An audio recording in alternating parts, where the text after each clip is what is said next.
Hi guys, I'm here with Congressman Thompson today. He's meeting me at 10 a.m. through his busy schedule. So we're gonna get started. Good morning. Good morning, Congressman Thompson. My name's Heidi Young. I am a registered nurse working in California. I worked in California at Scripps Hospital in the trauma ICU for many years. As nurses, we encourage patients to get advance directives in case of emergency and things like that. Okay. Good morning. You know, I respect nursing. It's a great profession, and it sounds like you have a lot of experience in the field. I do. I actually saw that your wife is a nurse practitioner, which I thought was really interesting. Again, that's why I understand a little bit about what you're talking about today. So, nursing is a great career. It's led me to this issue, though. You know, the Secretary of State's Advanced Healthcare Directive Registry, and I think that there's an issue in how it can help people in a way that it's never helped the citizens of California. Currently, the registry is being used by citizens to submit their advance directives, but although it's accessible by all physicians, it's not being utilized in emergency rooms and in critical situations. And physicians aren't looking at the registry. So we're submitting the advance directives, but nothing's being carried out. I see. Well, I'm familiar with the Advanced Care Directive Registry, but I'm not really sure exactly how it works. I'm interested in how I could be of help. Okay. So interestingly enough, about 1/3 of the population have living wills or advance directives. With the Secretary of State's Advanced Healthcare Directive Registry, California residents are able to enter their living wills or advance directives for only $10 to a database that is accessible throughout the state.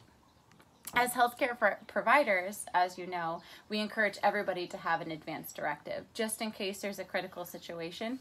That way it can be addressed in a way that the person would like it. But there is no law in place that requires physicians to look at anything. So although they submit these advance directives, nothing's being done.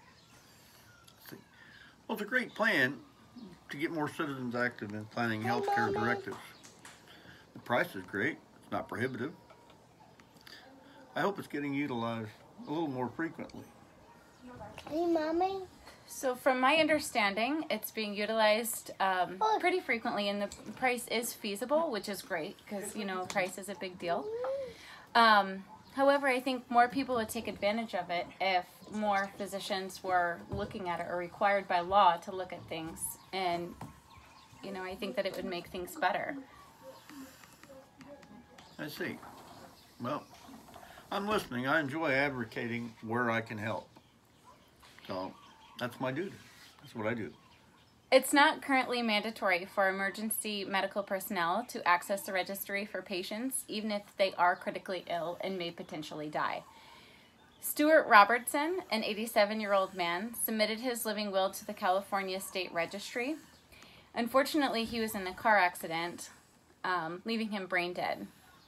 The emergency room physician did not use the registry, and although Stewart had submitted his registry and did not want to be on life support, he was placed on life support because that's the job of the emergency physician, to save them. As a trauma ICU nurse, I see too often people on life support when that wasn't their choice. And yet we're finding it out later when they are able to access their living will from family and things. And we'll also see that people wanted to be an organ donor. However, the next of kin or whomever refuses because they don't know their wishes until after they review the advance directive. I'm really sorry to hear about Mr. Robinson's unwanted wishes not being carried out. I can see where it would be beneficial and necessary for a physician to use this registry. I just wonder, is this explained to people when they actually register for the database? I don't believe so. From my research and things, I don't think it's explained that physicians aren't required to look at anything. It's more so accessible, and that's the terminology that they use. But if we were able to put a law in place that emergency medical personnel had to access it, I think that, more people would want to do it, and I think that we'd be following other people's wishes. That'd be my next question is, who would have access to that database? So currently, family members and physicians have access to it. Okay, so, and family members, did they have the ability to override or no? Or As far as advanced directives go, the next of kin does have the power in the state of California to override an advanced directive.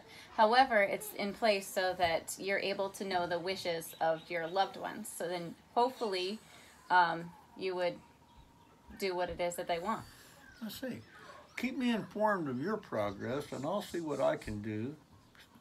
Make things good, make things better, and maybe promote the registry a little more so that more people know exactly what they're getting into, and families know what they can or can't do. I will do that. I actually have a pamphlet that I'll leave with you, and that way you can look at it and you can contact me in any way, and hopefully we can get something in place. That'd be great. I'll leave it with my colleagues as well. Share it with my colleagues as well. All right. Thank you, sir. Thank It was you. a pleasure.